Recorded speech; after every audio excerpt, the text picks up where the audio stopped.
This is your host, Ray Ross, and Everything Money. This is episode 5. We will be discussing ETFs and index funds. And ETF simply means exchange traded funds. An ETF, or an exchange traded fund, is a marketable security that tracks a stock index. Most ETFs are passive to use income, speculation as well, or hedging strategy. And when we're talking about hedging, it's kind of like having insurance for your stocks. And we'll get into that a little bit more, not so much in hedging, but the insurance for your stock, how ETFs and index funds actually track the market, usually the S&P and all the indexes that they actually have. Now let's get on what an index fund is. An index fund is a type of mutual fund, and you can't really get these confused, so I'll leave the mutual fund out of it. But an index fund is a type of fund, or ETF, with a portfolio constructed to match or track the components of a financial market index, such as the Standard & Poor's 500 index, S&P 500, as I stated before. An index fund is said to provide broad market exposure, low operating expenses, that's your expense ratios, and low portfolio turnover. These funds follow their benchmark index no matter what the state of the market is. They follow their benchmark index. Index funds are generally considered ideal portfolio holdings for retirement accounts, such as individual retirement accounts, those IRAs, and of course your 401ks. Legendary investor Warren Buffett has recommended index funds as a safe haven for savings for that is your index funds and ETFs. And then picture another basket of fruit, and those are your mutual funds. So you're always trying to pick out the best fruit. That is your mutual funds. You're always trying to pick up the best fruit. So every time you're going in the basket, out the basket, you are increasing your capital gains, which are more taxable. The higher it is, the more taxes you pay. Where when you first picked out your fruit, you picked solid fruit that's going to stand the test of time, and you're not really going in your basket to change those out. So hopefully that analogy, hopefully that example really helps you to understand a little bit better passive and actively managed funds. Now, because index funds are passive investments, the turnovers are lower than actively managed funds. Now, according to a study conducted by John Bogle, who is the owner CEO of Vanguard, over a 16-year period, investors get to keep only 47% of the cumulative return of the average actively managed mutual fund, but they keep 87% in a market index fund, okay, in a market index fund. And the percent is slightly lower for ETFs because we're getting to some expense ratios, how the expense ratios are really, really low for index funds, and ETFs are just slightly higher, but both of them beat mutual funds all day long. Now, I said the word securities, and for people who don't understand what security is, I'll give you a brief definition what that is. A security is basically a tradable financial asset, like equity securities are generally referred to stocks, right? So if someone's talking about equity securities, they're really generally talking about stocks. And then you have debt securities. They're also called fixed income securities, and they're generally referred to as bonds. So that's just a quick down and dirty of a security. Your equity securities and your debt securities, your equity ones are referred to as stocks, and your debt securities are normally and generally referred to as bonds. Now let's dig a little deeper into the ETFs, those exchange traded funds. Let's just go a little bit deeper here, guys. Now, an ETF is a type of fund that owns underlying assets, that's shares of stocks, bonds, and that also can contain oil, gold bullion, foreign currency, etc. And dividends, okay, dividends, most index and ETF funds have dividends. Ownership of these assets are into shares. Some ETFs are established as unit investment trusts, that's your UITs, which technically must have a date set in the future when the fund will end. In fact, the largest and the oldest ETF is your SPDR, the nickname for that is Spider. Your SPDR S&P 500 ETF is one of the few ETFs set up as a UIT. However, because an ETF that is set up as a UIT can extend that date perpetually. They act very similar to standard open ended funds. A grantor trust is sometimes considered a type of ETF, but because it conveys direct ownership of that fund's assets to its shareholders, these are usually not considered a true ETF. ETF shareholders are entitled to a proportion of the profits, such as earned interest or dividends paid, and they may get a residual value in case the fund is liquidated. An ETF is more tax efficient than a mutual fund, just as well as an index fund. This is because most buying and selling occurs through an exchange, and the ETF sponsor does not need to redeem shares each time an investor wishes to sell, or issues new shares each time an investor wishes to buy. Redeeming shares of a fund can trigger a tax liability, so listing the shares on exchange can keep tax costs lower. In the case of a mutual fund, each time an investor sells their shares, they sell it back to the fund, and a tax liability can be created that must be paid by the shareholders of the fund. Now, the average expense ratio among mutual funds has been falling over the last 2 decades, largely from pressure brought by low cost ETFs and index funds. The average annual expense ratio for stock ETF was 0.23% and 0.20% for bonds ETFs in 2016. Some of the largest index ETFs have expense ratios near 0.10%. That's pretty good percentage when you're talking about the amount of money you have to pay for your money. The lower cost of ETFs are one of the biggest reasons the market for these instruments have grown so quickly. Now let's really get into some advantages and disadvantages of ETFs. ETFs provide other benefits in addition to lower average costs and tax efficiencies. But owning an index stock ETF, investors get the diversification of an index fund as well as the ability to sell short, buy on margin, and purchase as little as one share. There are no minimum deposit required because, again, those ETFs trade on the market like regular stocks. And index funds are similar, but they're different because they don't trade on the market like regular stocks. They track the market. Some brokers even offer non-commission trading on certain low-cost ETFs, which can keep costs even lower for your average or small investor. Not all ETFs are equally diversified. Some may have a very heavy concentration in just one stock or an asset, or a small group of stocks and assets that are very high correlated.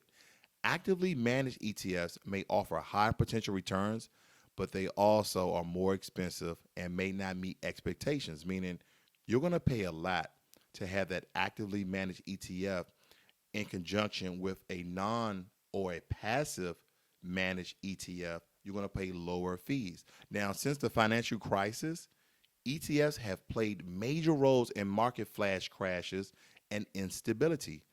Problems with ETFs were significant factors in the flash crashes and market declines in May 2010 and also August 2015 and as well as February 2018.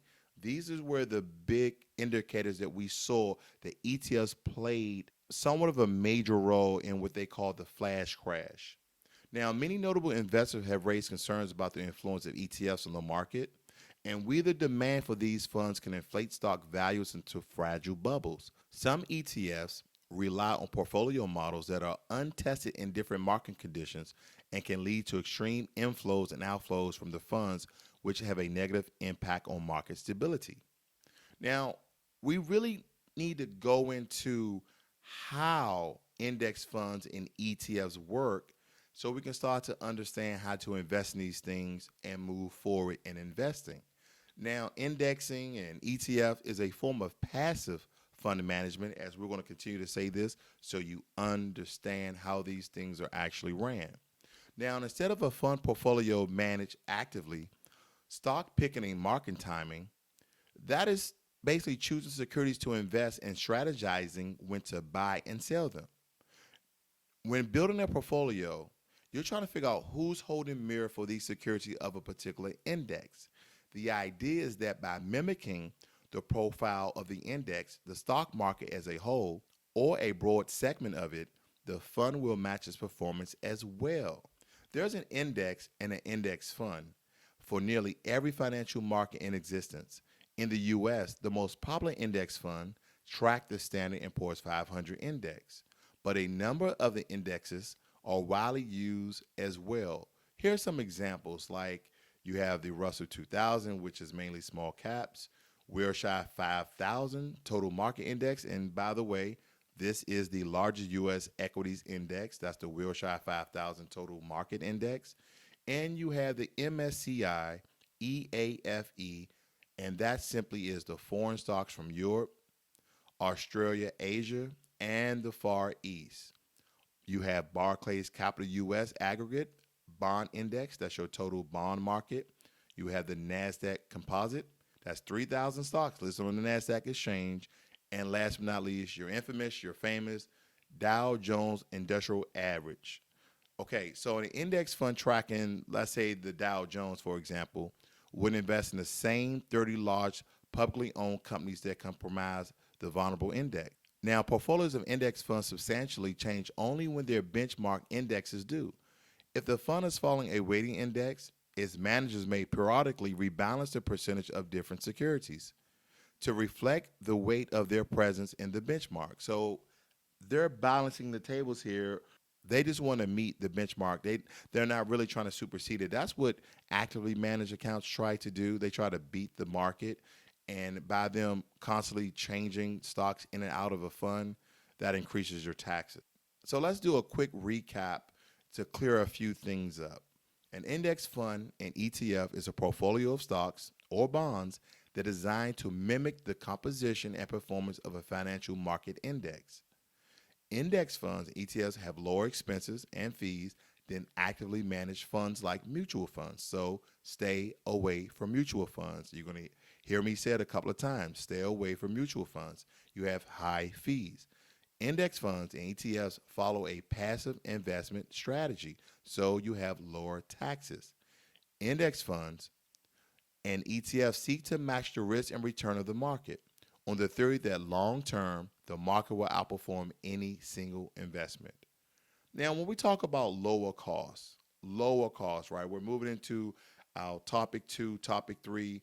We're talking about lower costs because we really want to understand how are we getting these fees low, different from what every bank, almost every broker try to push people into mutual funds. I feel like it's a catchphrase, but John Bogle has been talking about this for absolutely a long time, that index and ETF funds have low fees, as well as Warren Buffett. One primary advantage that index funds and ETF possesses over their actively managed counterparts, those mutual funds, their lower management expense ratios. Since the fund managers of an index fund are simply replicating the performance of a benchmark index, they do not need the services of research and analysts and others that assist in the stock selection. As actively managed funds, like mutual funds, because they trade holdings less often, index funds and ETFs incur fewer transaction fees and commissions because they're not actively managed like mutual funds, because actively managed funds have bigger staffs and conduct more transactions. And when I'm saying a bigger staff, that simply is saying because they're actively managed and they're always moving stocks in and out the fund, you have those brokers who are getting commission fees, you have your expense ratios are higher, and all of that entails the amount of money that will be charged from taxes, or rather, everyone is getting paid from a mutual fund. The commission fees, the IRS with the taxes because of your capital gains, etc. Hopefully, you understand what I'm talking about there. Now, the extra costs of a fund management are reflected in the fund's expense ratio and get passed on to shareholders. So as a result, cheap index funds often cost less than 1%. We're talking anywhere from 0.02% to 0.05%. That's pretty typical for an index fund. So to give you some clarity there, so for every $1,000, you pay 0.02%, which is 2 cents every $1,000. You're paying 2 cents every $1,000, okay? That's not a lot of money, guys, for someone to basically manage and hold your holdings and your securities and for you to make money, especially with those reinvesting dividends. Now, for every $10,000, you're paying $2. For every $10,000, you're paying $2, which is $1 every 5,000. Now, with mutual funds, the fees are usually higher. We're talking anywhere from 1% to 2.5% with mutual funds.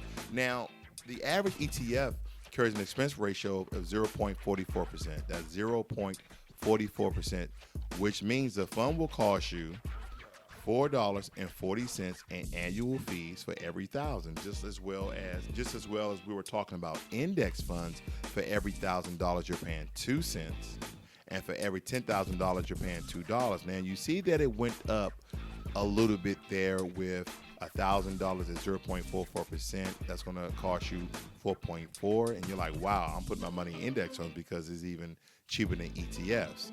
Now mutual funds. Average cost, as stated before, is between 1% to 2.5%. That will cost you significantly more, though. It will cost you significantly more. We're talking about for every $1,000, you pay at 1%, which is $10. So $1,000 at 1% equals $10 that you're paying. So technically, you only are getting $990 because that's astronomical when you're talking about fees, considering 2 cents, $2, and $4. Now, for every $10,000 at 1%, you pay $100. That is crazy. That's why I say do not put your money in mutual funds. Now, since expense ratios directly impact the overall performance of a fund, actively managed funds with their often higher expense ratios are automatically at a disadvantage to index funds and ETFs. They struggle to keep up with their benchmarks in terms of overall return because you just can't beat that. You have lower fees to manage the actual fund, which gives the patron, yourself, myself, more money in return. You can't compare with that. But see, all of that leads to performance. See, it advocates and argues the passive funds have been successful in outperforming most actively managed mutual funds. It's true that a majority of mutual funds fail to beat broad indexes. For example, for the 5-year period ending December 2018, 82% of large cap funds generated a return less than the S&P 500. Now, this is according to the scorecard data from S&P Dow Jones Indices. Passively managed funds, on the other hand, do not attempt to beat the market, okay? As I said before, those actively managed ones try to beat the market. But passively managed accounts do not attempt to beat the market. Their strategy instead seeks to match the overall risk and return of the market. Again, matching the market. In the theory, the market always wins, okay? In theory, the market always wins. Let's move to topic 3. With all that information, the one thing you want to know now that you know how much it costs to trade per $1,000 at a certain percent and what the average is, now you're saying how to trade ETFs and index funds. That's your question. So let's get into it. ETFs can be traded through online brokers as well as traditional brokers, but I'm not going to give you the traditional brokers because regardless, if you go through their platform, they're going to charge you money. So let's get into some really low cost ones and some free ones, okay?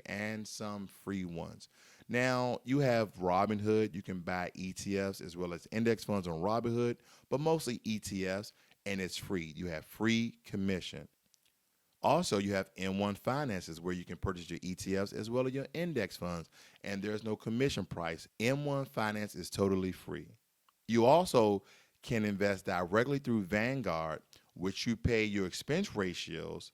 But normally with Vanguard, you have to pay at least over $1,000, but you don't pay any commission price as well because Vanguard has their own index. They have their own ETF fund. So you're mainly paying the expense ratios. Now, I'm going to have all the websites of Vanguard, Robinhood, M1 Finance. Listen to the description of this podcast. So look out for that. If you want to check into it, you can do your own research. And as I stated before, you can also invest in Spider. That's your SPDRs, okay? That's your SPDRs. And SPDR simply stands for your S&P Depository Receipts, and I'll have that website as well. And another one is BlackRock. BlackRock is the company that holds your iShares, and I'll have their website as well. Now, alternative to the standard brokers are robo-advisors, which essentially Robinhood, M1 Finance, they are as well, but with Betterment and Wealthfront, you can fractionally invest, and also by honorable mention, M1 Finance. But with Robinhood, you have to pay for the ETF and index fund outright. But with M1 Finance, Betterment, and Wealthfront, you can do fractional index and ETF investing. Now, Betterment fees range from 0.25% to 0.40%, depending on how much money you have in your account. Now, with Wealthfront, your fee is 0.25%, regardless of what you have in your account. And again, M1 Finance is totally free. Okay, M1 Finance is totally free, as well as Robinhood. And if you don't have a substantial amount of money, you can always look into M1 Finance and do your fractional investing with your index and ETF funds. Now, last but not least is Stash. Stash has over 50 ETFs listed on their platform, and Stash costs $1 a month for accounts under $5,000 and 0.25% for accounts over $5,000. So, in contrast, in comparison to Betterment and Wealthfront, initially Stash is cheaper, but again, you have M1 Finance, it's totally free. You can go through the companies themselves like BlackRock, SPDR, Vanguard, and Robinhood is free as well. So some things that will probably clarify some things for you here, different steps. You're trying to figure out, where do I buy? Now, you can purchase an index fund and an ETF directly from a company or brokerage, just like I stated before. Then your fund selection. Do you want to purchase index funds and or ETFs from various fund families? This is a question you have to ask yourself. And then the convenience. See, you can find a single provider who can accommodate all your needs, okay? And for example, you have your Vanguard, you have your M1 Finances, etc. Then you have your commission-free option, as I said it before, M1 Finance. And again, guys, I'm not affiliated with Vanguard, BlackRock, SPDR, M1 Finance, Stash, Betterment, Wealthfront, any of the online brokers that I use, or hard shell brick and mortar brokers that I use. I'm not affiliated with anyone. I am just giving you the information I believe that can help you to invest in your future. And then last but not least, you have your trading cards. Okay, we're looking for free commission and transaction fees. We're looking for free because we will increase our money. Step 2, pick an index and or ETF.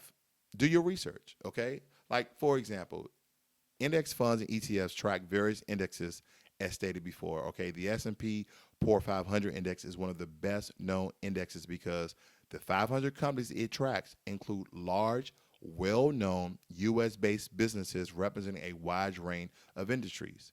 But the S&P 500 isn't the only index in town.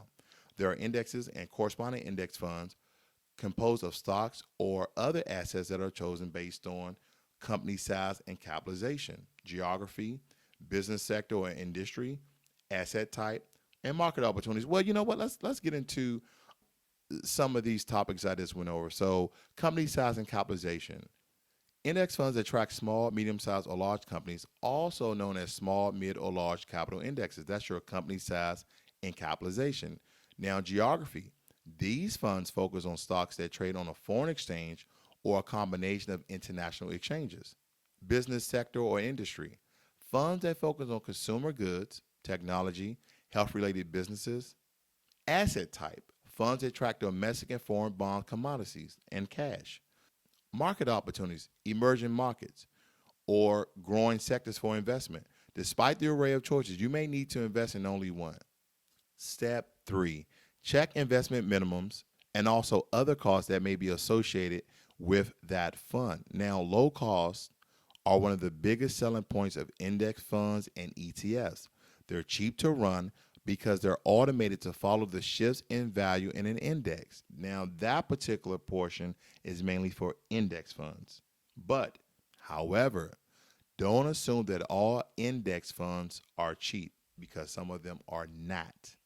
The main cost to consider, okay, the main cost to consider is the minimum requirement to invest in a fund that can run as few as $1,000. As I stated before, like Vanguard, I think one of their cheapest indexes or ETFs that you may want to get into starts roughly at $1,000, to $3,000, and I've seen one even for $10,000. So when you're investing into these platforms directly with the companies that make their own tracking indexes, like Vanguard, SPDR, and BlackRock with those iShares, Yes, you may have to pay $1,000 or more, but it's an investment. That's still your money. But they're saying, hey, to invest with us, you have to at least come with $10,000. But here's another thing. Once you cross that threshold, most funds allow investors to add money in smaller increments, like M1, Betterment, and Wealthfront. That's your fractional index and ETF investing. Now, for details about each fund that you may want to invest in or fees that are associated with it, you can respectively contact a broker through a phone number and or email. Now, we have talked about expense ratios this whole time, but the one thing I want you to take away from expense ratios is one of the main costs that are subtracted from each fund shareholders' returns as a percentage over their overall investment. This is the amount that will be subtracted because it's almost like a management fee, right? The expense ratio is almost like a management fee, and this will be subtracted from your fund as a shareholder. Last but not least, you have your tax cost ratio. In addition to paying fees, only the fund may trigger capital gain taxes if held outside the tax advantage accounts like a 401k or IRA. See, like your growth and income accounts that are non-retirement, you're going to pay higher taxes on them because there's really no tax harvesting like a 401k or IRA, because you can do a Roth and you're paying those taxes before the money is invested. But if you're doing traditional, you're being taxed afterwards. But the taxes are lower in retirement accounts because they understand you're saving for your future.